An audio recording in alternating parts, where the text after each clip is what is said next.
the NDP listening to when they were making their decision to ban quads, ATVs, snowmobiles, dirt bikes, basically all forms of motorized fun, and random campers from the Newcastle Wilderness Park?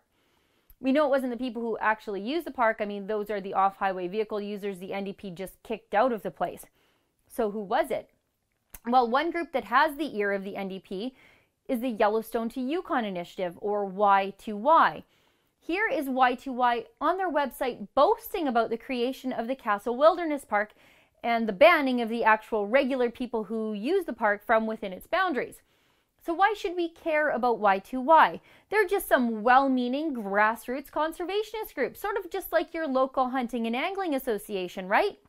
I mean, that's what the Calgary Herald and the rest of the mainstream media calls them, a conservation group. But oh, no, no, no.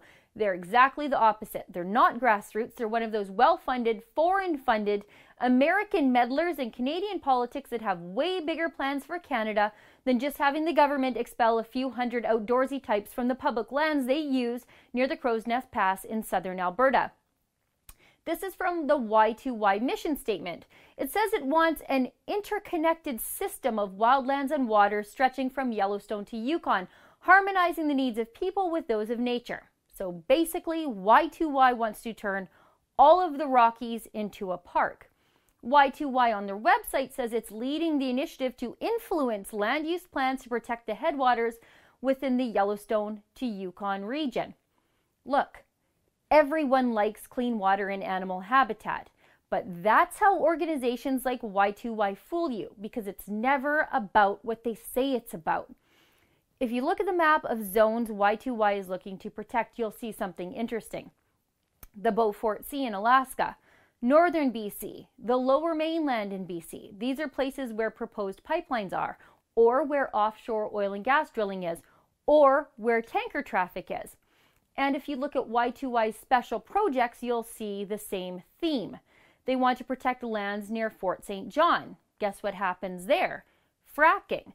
Y2Y is even fighting Site C Dam in BC. In Alberta, Y2Y says they're looking to protect the headwaters of rivers. But if you're from Alberta, you know that making the eastern slopes of the Rocky Mountains into a north-south park does something much different. It outlaws oil and gas drilling there, and the eastern slopes is a very busy area for oil and gas drilling. And turning Alberta's eastern slopes into a national park blocks pipeline access from Alberta to the west coast.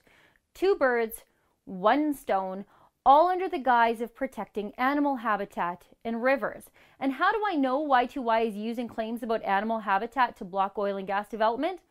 Well, we can thank Vivian Krause for that information. She tirelessly went through the tax filings of the largest funder of Y2Y, an American environmental charity called the Wilberforce Foundation, funded nearly exclusively by James Litwin, the co-founder of Microsoft. Krause discovered that in 2004, Wilberforce stipulated that the purpose of funding Y2Y was to protect the region from oil and gas development through an advocacy campaign that focuses on grizzly bears and critical wildlife habitat.